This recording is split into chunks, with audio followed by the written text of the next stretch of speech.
Yo, yo, yo. Welcome to another episode. Today we have a special guest and a good friend of ours, Larry D. West III, with his new endeavor, West Learning Innovations. Larry is a business and tax consultant by day and entrepreneur, millennial expert, father of two, husband, author, and absolutely wrong on the Lebron versus Jordan GOAT debate. This is the Marketing Natives, providing actionable ways to grow, improve, and succeed in your business. And now, your hosts, Christian and Aaron. Let's go. Aaron told me to put that in there. Yes, I did. Oh, you can see his face. Just tell, so we know that you're wrong, but just so everybody's clarifying, just go ahead and tell them your answer that is the wrong answer. Whenever we talk GOAT debate, greatest of all time, NBA, LBJ Is greater wrong. than MJ. Period. No. Wow. Done. No. Wow. And if Strong- not, check out. strong Did y'all statements. see my Rage Cage video? Rage Cage? Yes, I did. Yes. Yes, that's LeBron when people say that Jordan's better. He's like, I can't believe this. I can't believe it. Wait, tell the people who are listening what's the Rage Cage. So Rage Cage, it's 30 seconds of going inside of this cage, for lack of a better term, with a steel baseball bat, and you've got some file cabinets, some printers, just a whole bunch of old material, and you just tear it to shreds. You let all that anger out. Right. So it's 30 seconds of mayhem. That sounds Nice. awesome. Yeah. All right, so to make this a little easy transition for you, I know you said you were nervous before the show, and and just kidding. But we wanted to add a new segment for our podcast guests, at least for the ones we're recording today, and we're going to call this a little blast from the past. So we want to pull up some pictures, or We just have one. We just have one. it's not too far in the past. We had some other ones to choose from. We were like, "Ooh, this would get them," but That's scary. Yeah, That's scary. yeah. So we decided to leave some of those off the table, but we are curious when doing some research about you. So Christian's going to show you this this picture, and we just want to hear the story behind this. Yeah. What is this? Oh man. Okay. So this is tax consultant by day, right? I work at a firm called SMD Consulting and Accounting. And we're just a little different. Our personality, it's not your typical CPA firm. And so our owner, Sean Duncan, is very, very in tune with all things comics, movies, Marvel. He's a nerd, for lack of a better term, right? And so we get to choose our avatars when we start working there. And I chose Wolverine. It was about personality, right? And I tell you, and I said this in the interview, and I don't even know how much I believe it, but I'm going to stick with it because I said it and it got me the job. Which character would you be? If you could choose any character, which character would you be? Top of my head, I said Wolverine. Why? Because he can regenerate. I was like, I can bounce back from anything because he can regenerate. So I'm going to stick with that. It sounded good. It got me the job. But obviously, the hair didn't match. Yeah. That's awesome, man. Yeah. Wolverine would probably be up there for me too. Yeah, He's Yeah. That's cool because we actually asked that question ourselves when we interview. It's more of a what superpower would you rather have, or what superhero? yeah. Yeah. So I just went with the first thing off the top of my head. That was a really good answer. I mean, from the ones that we've heard before, We've that's heard really quite a good. few. Yeah. So that was definitely top three for sure. Yeah. All right. So tell us about your new company, West Learning Innovations. Yeah, so West Learning Innovations, it is a learning center. And I use learning center intentionally. Excuse me. More people like to compare it with a tutoring center, and there's some differences there. When I say learning, we work on things from an academic perspective, helping kids catch up and move ahead in areas of reading, writing, and math. But it's not homework help. So we don't have students that come to us and they say, hey, I'm struggling in pre-calculus. Can you help me with this particular assignment? It's more of understanding what the skill deficits are, where those gaps are, and then pinpointing what do we have to do to fill in those gaps so that they don't ever have to come to us or anyone else for homework help. And then recently we've expanded from just looking at the academic side of things to just holistic child development. So we're also looking at language development, social skills, behavioral skills, all these things that are really necessary for a child to learn and be successful. And for something like this, like how does somebody get started in this? Like, why did you want to do this? Because you run this with your wife as well. So what made you guys get into this venture? So crazy story. Years ago, I shouldn't say years ago because we're not that old, but years ago when we were in college, we both were in the education field. And that's actually where I started when I first came out. We used to have conversations, and all the conversations centered around like, hey, One day we're opening a school. Don't know how we're going to do it, but one day we're opening a school.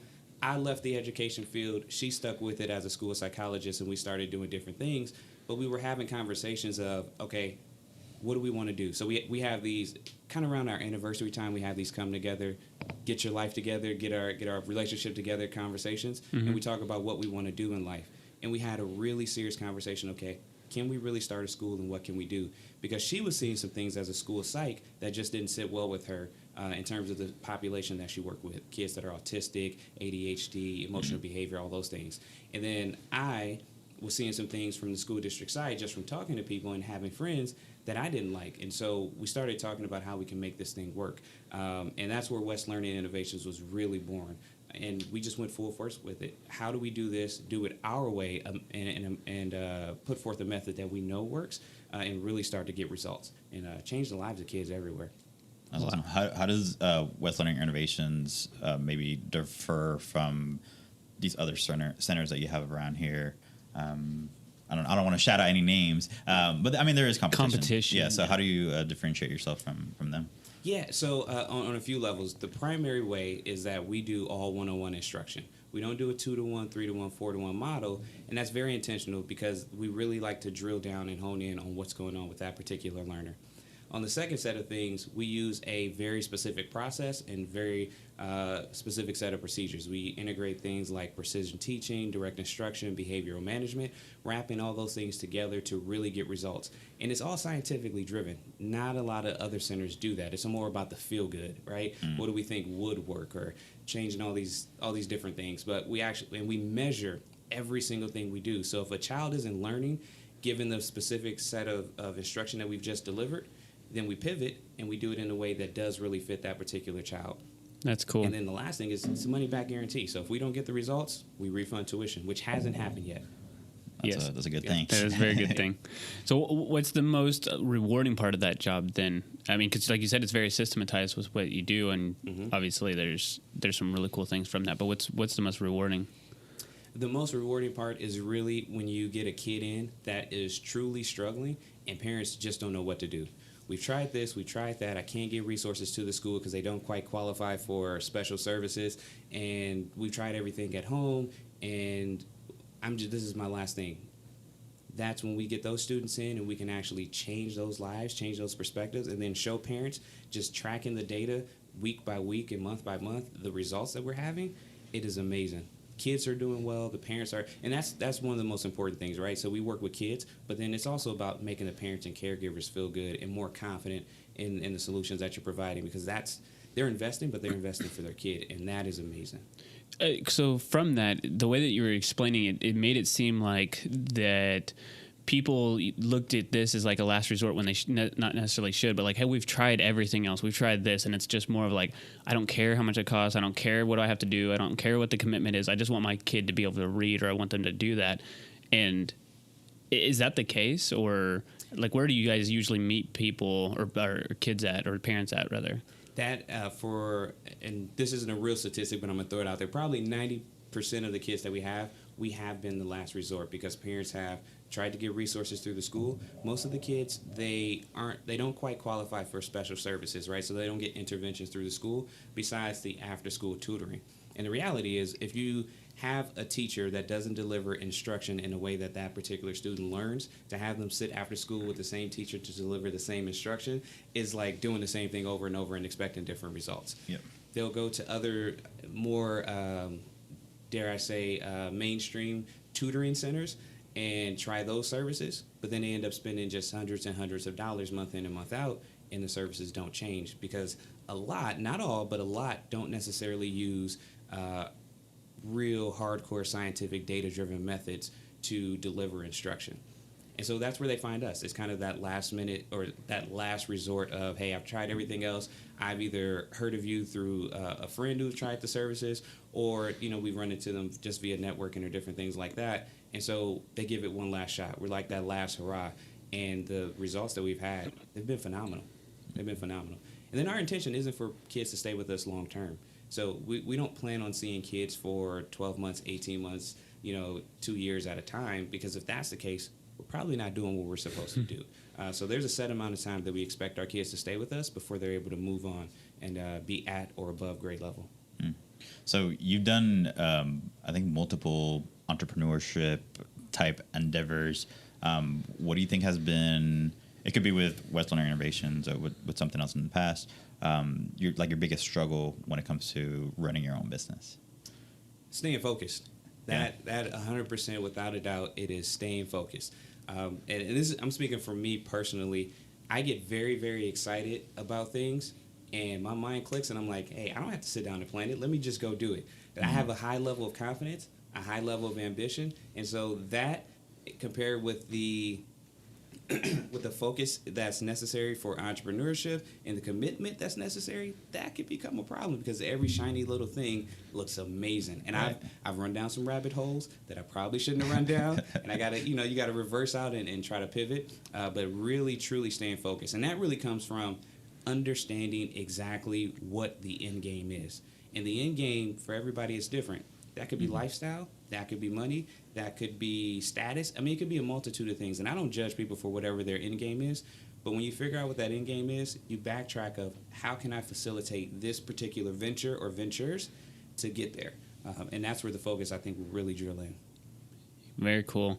And it's funny because I was actually listening to a podcast on that yesterday. Very successful entrepreneurs, and they were like, the topic was, what's the biggest mistake you ever made in your business, or the biggest thing that you wish you could have fixed? And they're like, well, I chased every shiny object. I literally did this. I did this. And it's like, I think it's it's a very popular SEO company. And they're like, we can't fill all of our SEO stuff, but we want to go and hire other people to do like pay-per-click stuff.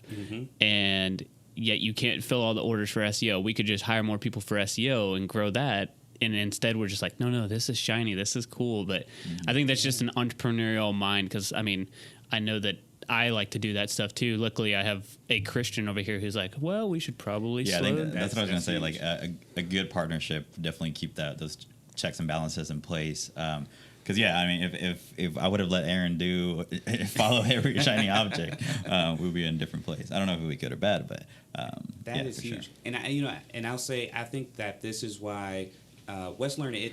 So we're not uber successful, right? We're not the big brand that we're going to grow into, but this has been far more successful, far more quickly than any other venture, simply because I have a partner now that helps me stay focused, and that's my wife, right? She pulls me. She's the one who keeps me that hey, focus. Let's do this first.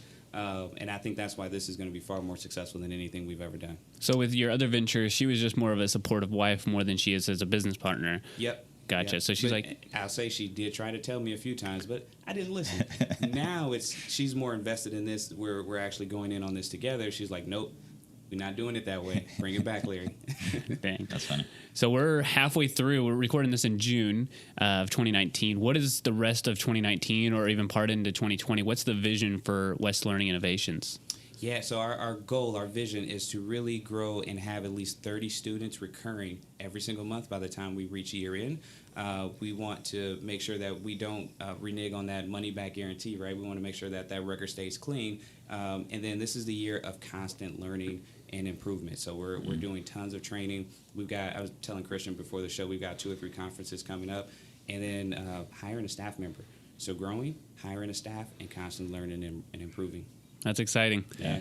Very exciting. And you, for those who don't know Larry or have never heard of West Learning Innovations, one of their offices is actually down below here. So it's kind of cool to see the setup and how everything is all laid out for the kids and the curriculum and stuff. So is there a second location, or I don't know if I heard something? This is a part of that focus, right?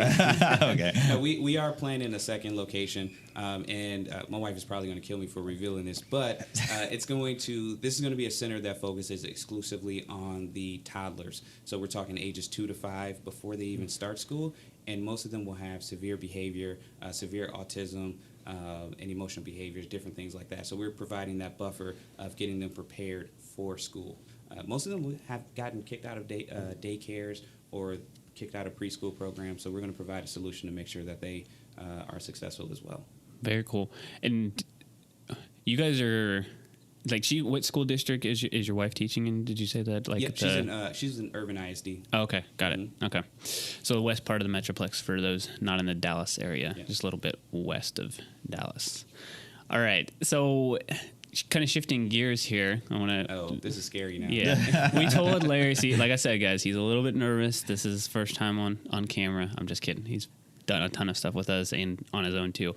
But we told him to be ready for anything. So we wanted to get some business stuff out of the way. We want to talk about some entrepreneurial stuff. So I'm telling you and everybody else ahead of time that, we may shift gears here to some fun stuff. Okay, let's do it. Just kidding. As far as success, not only with West Learning, because I think that, I guess, how you define success is different, Like you said, this has been the most successful so quickly, but there's other things that you can use to define success. But what do you attribute your success to get you to this point with West Learning Innovations, or where you're at right now? Because, there's a lot of things, like you said, there's a lot of different things that you guys have done before. Yeah. So if I could attribute our success to anything, it's really our kids. And this is kind of shifting into our why and things like that. So we have a true goal to build a legacy for our kiddos. Building West Learning does amazing things for the kids, amazing things for the community, and the results that we've had are phenomenal. But there's also the back end of that, of also demonstrating for our kiddos, which we think is really important, that, hey, you can do things on your own. You can build things on your own. This is these are the fruits of our labor, right? This is what hard work looks like. And then if we do it right, we have a legacy to pass down and give to them. And so everything we do as we become more and more successful, it's all driven by our two kiddos. Now, when you first started your first couple of ventures, did you have your son? Yeah, okay. I did. That's kind of a wild story. So I graduated school. 2 months later, we got married. We went on our honeymoon. While on our honeymoon, we decided to move to Texas. We came back, found out we were pregnant, moved to Texas. A couple months later, had a baby boy. And then, like a crazy man, 4 or 5 months after he was born, I said, okay, I'm going out on my own. Oh my gosh. It's wild. Yeah. Yeah, and you're still married, right? Happily married. Yeah, hanging on by a thread. No, no, still happily married. Dang. Yeah. Okay, that is a very good support system, because she's like, hey, look, we gotta have somebody who's putting food on the table. You can't be just chasing your dreams over here. Does your dreams bring chicken home or anything? By the way, she was still in school full time as well, pursuing her master's degree. Yeah. So it was one of those extreme hustler moments where you got to make this work. Yeah. Otherwise, it's trouble. So you picked up the kids from daycare, went to go to business meetings, cooked dinner, helped her with stuff. Yep. Wow. Yeah. You should have been vlogging that, man. That would have been crazy. See, I didn't know you guys at the time, so I didn't even think to even document any of that. That was like hustle diaries. Yes. Yeah. Dang. Yeah, I'm gonna be definitely asking you some questions after this, because I'm about to have a daughter, and that's going to be like a game changer for me, too. Yeah. Next question. I think we may have asked you this before on our previous episodes, because Larry's a return special guest for us. I believe he was maybe the second guest we ever had. Yeah, and it was episode maybe 10. Yeah. It was early on. That's way back in the day. Now y'all are over 100. Yeah. This will be in the 110s or 120s. So. Nice. Yeah. All right. So we try to ask this to a lot of our guests. So what purchase of $100 or less has most positively impacted your life? It could be in the last 6 months or any recent memory. Wow. Do you remember that question or no? No. Okay. No, I think it's a new question that we started asking. I am rarely at a loss for words, but that is one. That's usually what people say. Don't worry, we'll leave this in, because I don't really. I like to keep it raw. But if you pause for a while, because while you're thinking, I'll obviously edit that out. But so, what purchase of $100 or less has had the greatest impact? Mm-hmm. And it doesn't have to be business related or anything. It could be literally, you bought a car seat for $10. I don't know, or $100, whatever. I don't know. I wish I bought a car seat for $10. That would be awesome. That is really, really good. Okay, $100 or less. I'm sitting there thinking I have tons of things over $100. I don't even have that much stuff over $100. Right? He's like, don't worry, I got this, I got that. The greatest impact. No, because that was a little more. You know what? This is going to sound really cliche. I'll tell you, potty train, because I got kids, so potty training kiddos, they have those seats. We decided not to do a pot like most people do, because who's going to clean that out? Not me. And she certainly wasn't going to clean it out. So we bought a seat where it adjusts the regular toilet seat to fit the little kids. By far the most impactful thing. Son was potty trained before 2. My daughter's not 2 yet, and she's potty trained. By using that seat, it's like, oh, it's time to go to the potty. Step up stool, sit on the seat. Because again, nobody's cleaning that out. And then potty training, it wasn't hectic, it wasn't hard, it was a breeze. Nice. I Again, think that's probably the most impactful thing. let's talk. Yeah. Yeah, I would have never. Yeah. So normally, if you do the potty training, again, I don't have any kids, so I wouldn't know anything about this. You're saying like there's I guess a smaller size toilet type thing that you put in the bathroom, and then Yep. So but that thing you have to You gotta clean clean it out. out. Where you gonna clean it out? Who's gonna clean it out? That's what I'm saying. And now, and this might be a colloquialism, but we call it a pot growing up, and nobody was cleaning out the pot. You know, it just wasn't happening. So I'm like, all right, we're gonna sit them on the toilet. They're gonna do their thing, and when they're done, they come off. Yes, I can see the subject line for our for this episode. Larry D. West with Less Learning Innovations. We're going to talk about education, the pot, and oh yeah, that's good. Yeah, that's a very good question. You hire a maid, just don't let them know. Yeah, like clean the bathroom, clean the bathroom. There's And everything in it. Yeah, and everything. Make sure that everything's spotless. That in was there. a real conversation because we looked at each other and said, you cleaning it out? Because I'm not. Ooh, no. All right. That's a very good answer and probably the most unique answer we've ever had for that, for sure. And whatever that brand is, let us know. I'll put it in the show notes, and that will also help me remember, too. Definitely. Paw Patrol at Walmart. Paw Patrol. Okay, let's go. I've at least seen them. All right. In the last 5 years, what's a new belief, behavior, or habit that has most improved your life? The last 5 years, it's really me coming into the understanding of behaviorism, right, or the study of human behavior and behavior science and what that truly means and how do you use it to make an impact. A lot of what we do at West Learning is driven by behavior science. And for all intents and purposes, when you think about learning is an actual behavior. Students, learners engage in something and they get an end result. So really understanding that has probably been the most profound impact. And it's impacted not just what we do at West Learning, but even parenting, right? And what we do from that perspective and understanding positive reinforcement, negative reinforcement, punishment, and how those things kind of work together. That's been phenomenal. Is there any books or like conferences or anything like that? Where did you get that knowledge? Yeah, so I started getting it from listening to a podcast. It's called Behavioral Observations Podcast with Matt Sikoria. And then he had a few guests on there that you listen to something, you just really like what that person has to say, and it sounded good. Went to the show notes and started looking at everything that was in there. And so there are a few books. In fact, He's got the book in his pocket. Don't worry, guys. He's pulling it out. I don't know where I put my phone. I must have lost it somewhere. I'll send them to you so you can drop them in the show notes. Yes, please. But yeah. So behaviorism and precision teaching have been phenomenal for us. Very cool. All right, I wanted to fit this in. We'll go back to our regular scheduled some stuff in here, but I wanted to throw this as kind of a loop. There's not a really good spot for it, but so you are so you are Larry D. West the third. So that means there's two other ones, right? Yes, not as good as me, but there are two others that exist. Okay. And your son is Larry D. West the fourth. That's right. He's also not as good as me, but we won't worry about that yet. Nice. Okay, so Larry the fourth, when you're listening to this a lot later, remember that, okay? When you're bigger and stronger than your dad and he wants you to take care of him, remember this episode, please. Is there do you guys have it in your family where it's like written down? Just need to know, if you have a son, it must be... It has to follow this. Dare I say I started it, so I'm going to take credit for it. But you're the third. I know, but let me tell you why. So when you have the first Larry, of course, the first son, you want him to be a junior. But who decides to continue in after that, right? Now that I'm saying that, I got to give credit to my grandma because she's the one who actually told my mom to name me Larry. But when I was officially named, it wasn't Larry D. West III. It was just Larry West, right? Named after my dad. And it wasn't until I got a little older that it actually became Larry D. West III. So I took that on. I owned it. I was like, no, I'm going to build a legacy with this thing because I really looked up to my grandfather. Like, he's a phenomenal man. We talk about being someone of integrity, someone of just, he's everything that I want to be. And this is Larry the first. This is Larry the first, Larry Got it. Senior.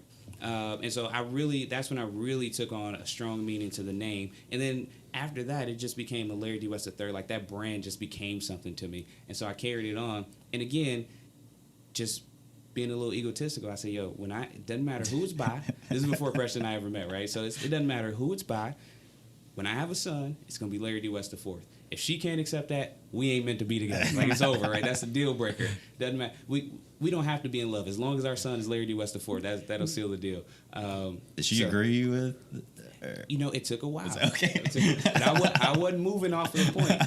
I'm not saying I was going to leave her, but everything was on the table. No, but so that was the thing for me. Like, the name coming from him and then the branding that I felt like came with it, there was no way I was not going to name my firstborn Larry D. West IV.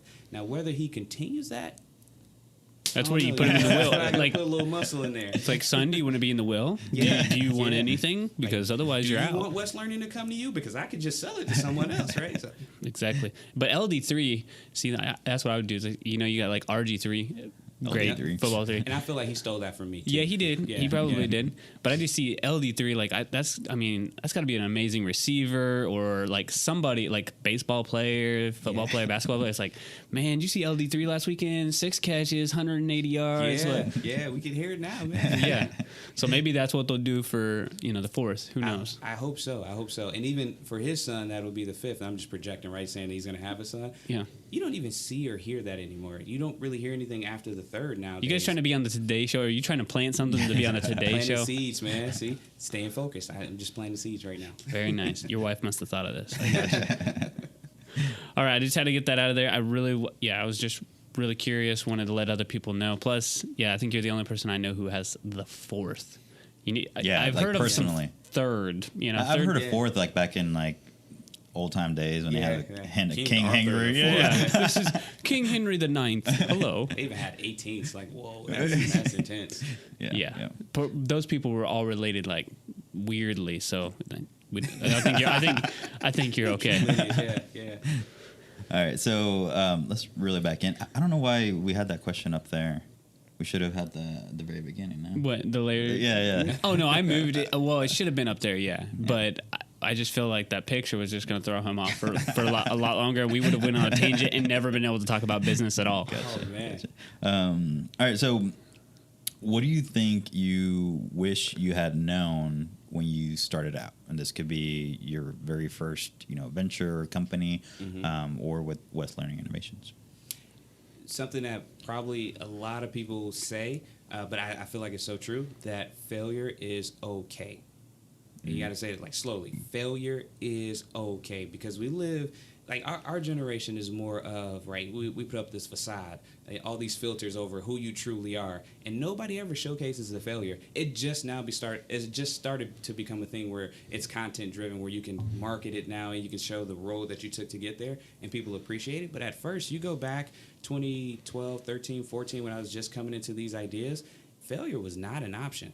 And for me, just based on where I came from, like I went through school. I finished the bachelor's in 2.5 years, finished the first master's a year and a half after that, finished another master's within a year. So I got all these degrees by the time I reached 21. And I'm like, yo, I'm hitting the ground running. And when I went out there to look for a job, there was nothing for me. Now, this was Abilene, Texas, so that's a whole separate story.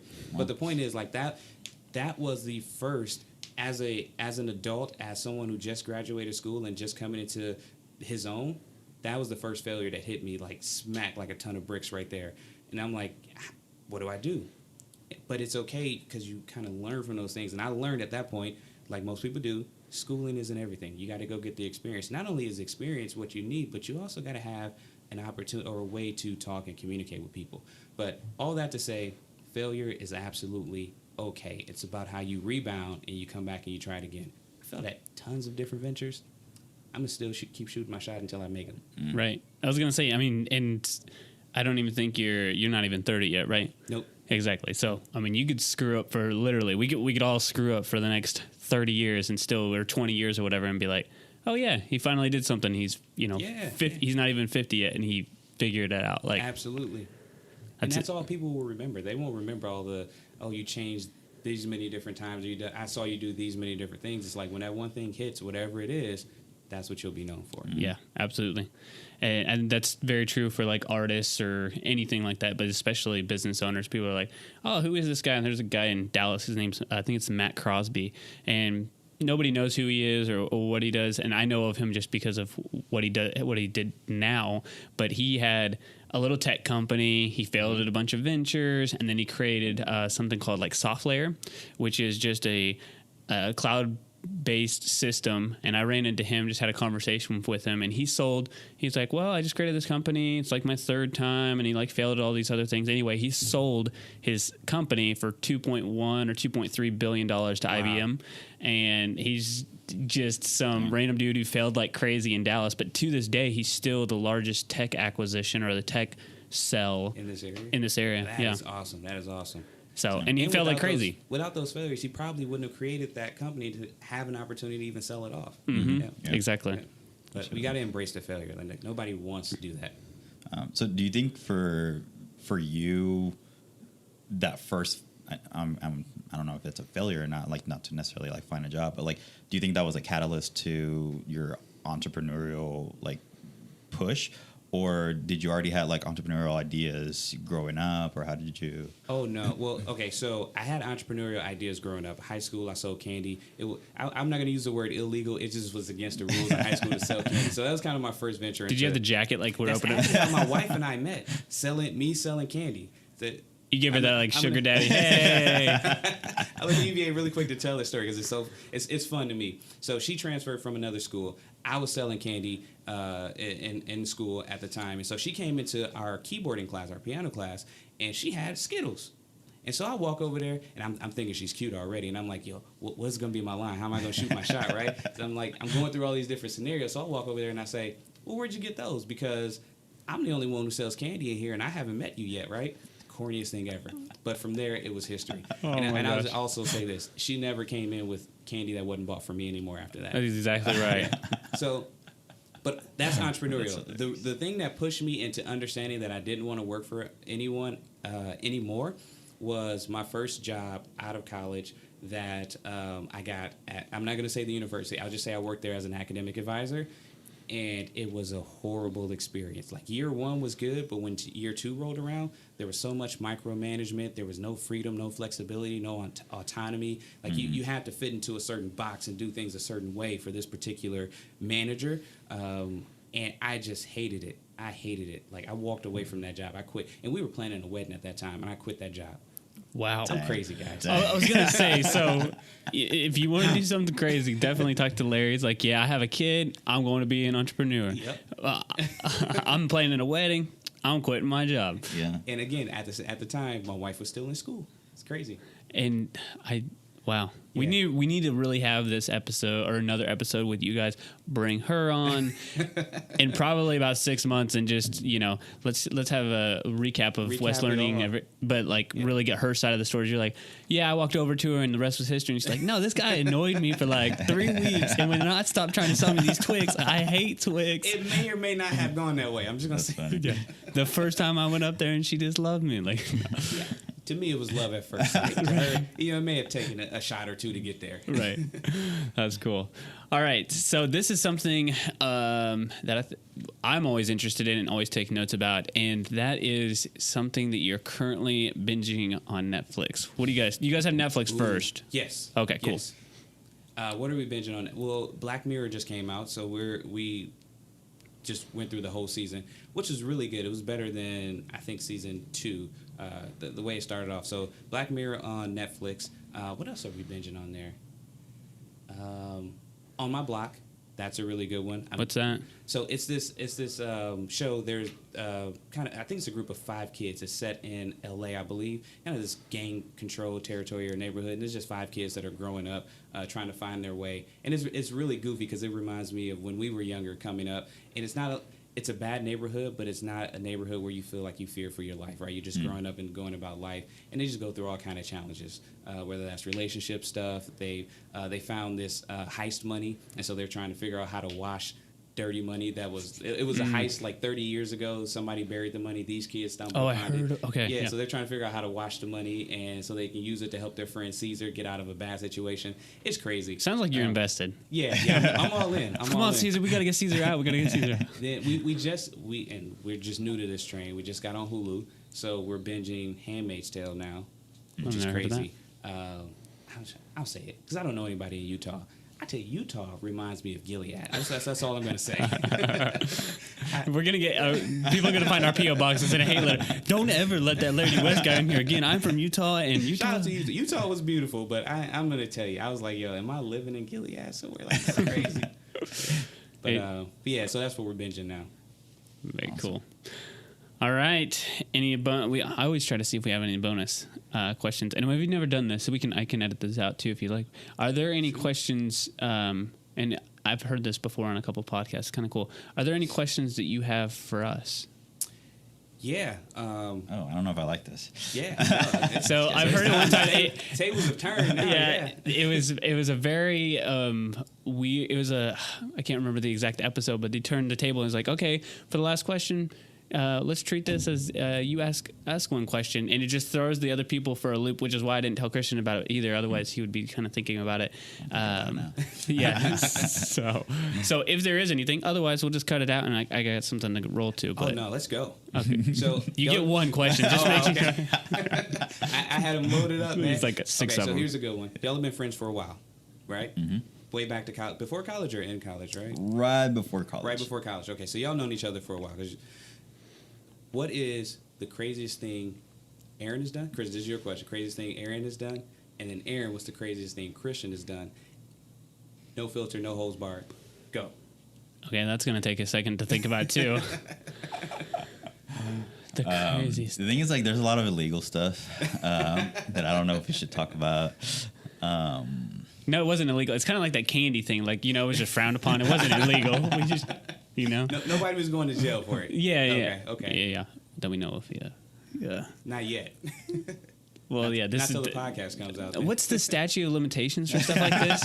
Does anybody understand? Like, is it 9 years? Because if it's 9 years, then we may be okay. The thing is, like, Aaron and I had a podcast episode recently where we interviewed each other. Aaron asked that question, and the thing that popped to my head, and I didn't have to say anything. I think I just said, like, oh, the craziest thing involves you too, and he was like, all right. That's it. That's all I needed to know. Yeah. Done. But I think I can talk maybe a little bit about it. Let's just say that we took some golf carts on a joyride. Okay. Yeah. Okay. Yeah. Craziest thing that That's we about that. It was scary. I gotta probe a little bit. You gotta put some context behind it. Well, somebody wrecked their golf cart too. I knew there was something else to this. Yeah. I don't remember that part. Yes, there was 4 of us total. Actually, it was me and Christian and 2 other buddies. It was, let's just say the golf course was not, or the carts where we were riding them was not open, so it was dark. But I specifically remember that being in the cart that didn't have an issue with like going too fast down a hill. It was fun. I'll tell you this. It was really fun. Nice. Really, really fun times. And I feel like, you have to do, some crazy stuff. I don't think I did this actually, but I heard a small town where we're from in Kansas. I'm pretty sure it was middle of the night. I don't think I was part of this, but I think Aaron did this once. Took some tires. Oh, yes. Literally the downtown, like the main road has a little bit of a slope, and I think they might have done like some races with like literally like tires like rolling down the road. There's videos of that. Yeah, I feel like I've seen a video. So too those that. tires were we got those tires for very cheap, and we did a lot of crazy things with them. One of them was there's a place called the Booth Hotel. It's like 5 or 6 stories maybe, and we would take the tires to the very top and drop it onto the main street. Y'all are wild. And across the street we videoed it. That thing went probably 30 feet in the air. Oh, y'all are With wild. the bounce, That's yeah. good. That's good. See, I'm glad I pried a little bit because we weren't getting the full story at first. Yeah, and this is the version that we can share on the podcast. So if we really had enough time, there'd probably be. There was a lot of crazy stuff. Obviously, we met right before college, so Yeah, and that's usually the crazy years. That's a crazy time. Yeah.